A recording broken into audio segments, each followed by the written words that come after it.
Hey y'all, catching up on war videos. We got the first one of the season here against GT40. Unironically, a good time to face the top alliance in the game when it's a brand new brutal tactic, and you can learn things knowing that even though we go into every war trying to win, odds were probably against us this one. That said, I do not have any tactic fights in this war. That causes my viewership to drop off horribly after the first 10 seconds. Well, then, I'm sorry.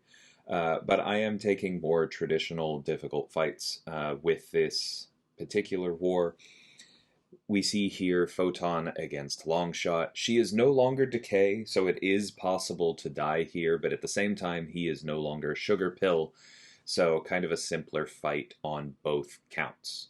Now, the number one thing to keep in mind here is that Longshot's instant nullify is triggering Shatter, and so we are taking a fair amount of damage just from these buffs getting nullified off us from dexing. That's going to have to be healed, but it wasn't quite worth bringing a nullify immune or a buff immune, given how well she is going to work later. So we just eat the potions and move on.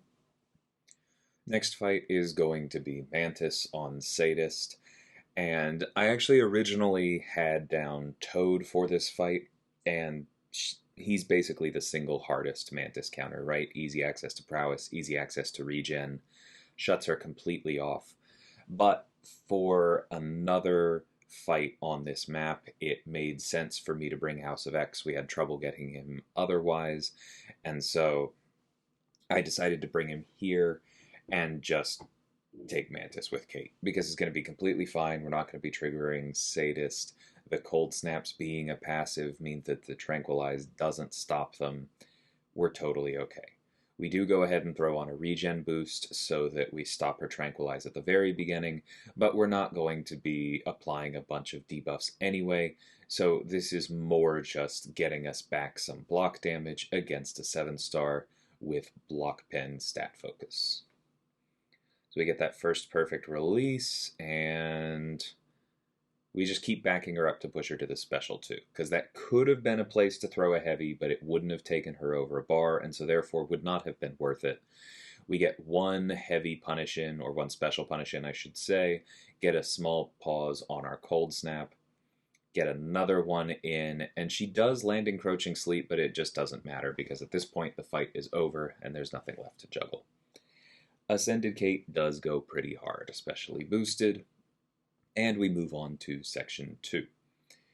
We're going to be taking path 5 here, and Kate versus Hulk is again a very common matchup from last season, now without Decay and without Sugar Pill, so a little bit less to manage with Kate. You don't have to worry about keeping the slow up, but at the same time you don't have the extra insurance if you get hit while Hulk has trauma up for one reason or another. You are going to actually take the red numbers this time, so don't do that.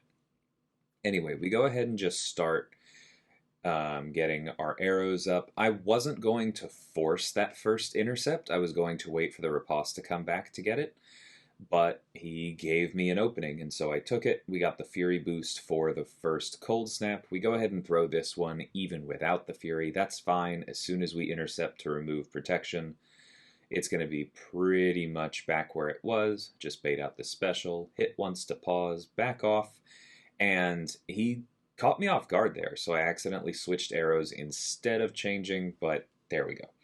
The one pause we had was enough.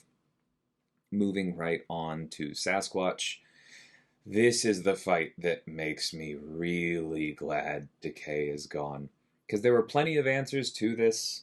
I died to it once or twice early in season 44 and then not since. We had it solved, but it was such a miserable fight playing around the various different sources of Unstoppable, and it is much better to just have this be a large Sasquatch and be able to lean on Monica's various ways of countering him. Now, last season, while I had the Dex buff up, it was really important to make sure that I waited after a single hit to make sure the Unstoppable didn't happen. Gotta love him light intercepting me there. absolutely perfect play by the AI. But last season, it was really important to watch for the Unstoppable. This season, that isn't a concern. But what you have to watch for with Mighty Charge is that if he is dashing forward and is therefore debuff immune, then you don't get the Petrify because you don't apply the suppression, right? And so intercepting Sasquatch is not quite in Photon's normal flow. Because normally when she triggers Mystic Dispersion against a Mystic, it's probably on the first medium, it's probably applying that Petrify, and so she's cutting down MD by 80%. On Mighty Charge, you can very easily have the full Mystic Dispersion proc happen. The first time that caught me off guard, I ate a special 3 with her, so just calling it out here because it is a factor in the power control that you need to be very aware of. He is not really playing into an intercept, but there we finally get one, get the protection off. We may be able to close it out in here. No, I think we're going to need another protection. Yeah.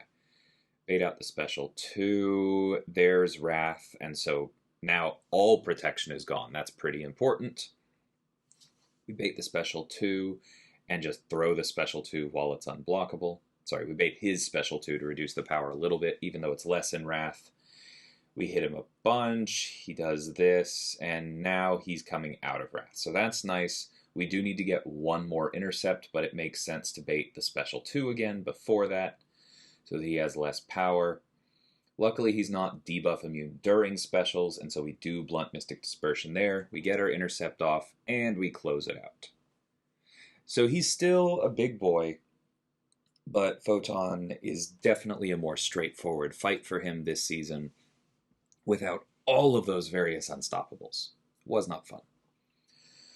Moving on to Werewolf, again another defender that I think this one is actually just flat out more dangerous now, because Decay was turning off everything he did, was making it so he couldn't go unstoppable, was reducing these ruptures to 0 damage, willpower food on block. We actually take rupture damage in this fight. And that is definitely more what he is supposed to look like. Photon is still a good counter. She has her miss counter up already in this particular fight, which means we do not have to worry about the falter. You see the miss failed right there. Incredible counter, but Werewolf is definitely more dangerous than he was. You can see Willpower is controlling one of these debuffs with an Ascended Photon's health pool, but does not counter 2. Something to be aware of. Tries to go for a Howl there. If possible, I prefer to keep Werewolf spamming special 2s. I don't know why I ran in there. I think maybe I was thinking the special 2 animation for exactly that reason, even though it was a special one. But yeah, I try to push him to the special 2, so I actually like fighting him on power efficiency, but that is, again, with a character who controls power, who controls Mystic Dispersion, and so therefore doesn't let him get out of hand. And so it's quite simple. But yeah, it's going to be interesting seeing how this season goes. At this point, enough videos have come out, you already know deaths are going up. The consumable situation is definitely going to be an ongoing conversation. I'm not going to pretend it's in a great spot, but I'm also seeing people solving the defensive tactic to a pretty significant extent through smart assignments and figuring out how to play the offensive tactic. I think it's going to be an interesting season. Looking forward to it. But until next time, thank you so much for watching, and take care.